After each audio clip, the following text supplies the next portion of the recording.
Jagadhatri first part కోసం Telugu yes reviews ఛానల్‌ని subscribe చేయండి. ఆ! నీకు ఇంకొక విషయం చెప్పడం మర్చిపోయానమ్మా. నువ్వు అబార్షన్ అయిపోయిందని చెప్పిన నిషి కంటే ముందుగా నేను ఇంకొక కూతుర్ని కన్నాను. తన పేరు జగదాత్రి. తనకి ఇంకొక పేరు కూడా ఉంది. పేరు జేడి. సిటీ మొత్తం కూడా తనని లేడీ సింగం అని పిలుస్తూ ఉంటారు. నీకు ఇంకా అర్థం కావటం లేదా? నేను చెప్పింది నీకు నమ్మాలనిపించటం లేదా? అయితే ఉండు చూపిస్తాను. అమ్మా జగదాత్రి అని పిలవగానే ధాత్రి, కేదార్ ఇద్దరూ వచ్చి నిలబడగానే ఆవిడ లేచి నించొని చాలా షాకింగ్‌గా చూస్తూ ఉంటుంది.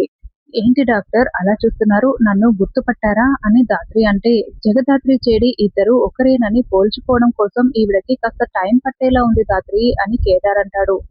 "నా పెద్ద కూతురు, అల్లుడు కేదారమ్మ ఇద్దరూ పోలీస్ ఆఫీసర్లే" అని భరద్వాజ్ చెప్పడంతో, "కావాలంటే ఐడీ కార్డ్ కూడా చూపిస్తాను" అని ధాత్రి జేడీ ఐడీ కార్డ్‌ని చూపిస్తూ ఉంటుంది.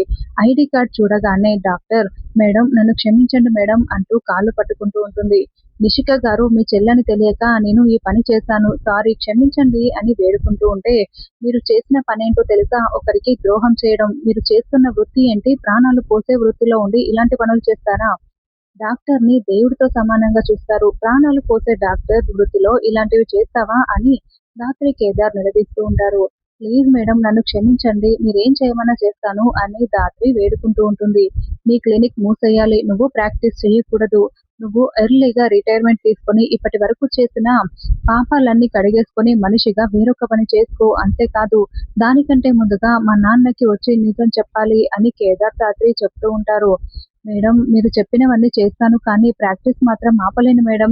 చిన్న తప్పే కదా అని నేను అలా చెప్పాల్సి వచ్చింది. ప్లీజ్ మేడం మీకు దండం పెడతాను. నా జీవితాన్ని నాశనం చేయకండి" అని డాక్టర్ వేడుకుంటూ ఉంటే, "చూడండి పెద్ద మొత్తంలో డబ్బు వస్తుందనే కదా మీరు ఇలాంటి అబద్ధం చెప్పారు" అని ధాత్రి అంటే, "నేను చెప్పిన అబద్ధం వల్ల ఎవరికీ ఎలాంటి హాని జరగలేదు కదా" అని డాక్టర్ అంటుంది. "రేపు ఇంకాస్త ఎక్కువ డబ్బులు ఆశ చూపిస్తే మనిషి ప్రాణం తీయడానికి కూడా మీరు వెనకాడరు కదా.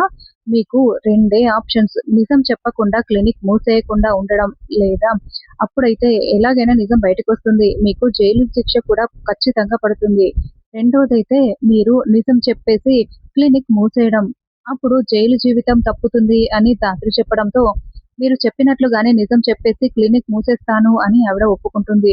"సరే పదండి వెళ్దాం" అని ధాత్రి అంటే, "నువ్వు జేడీనన్న విషయం ఈవిడ బయట చెప్పేస్తే ఎలా అమ్మా జగదాత్రి" అని భరద్వాజ అంటాడు.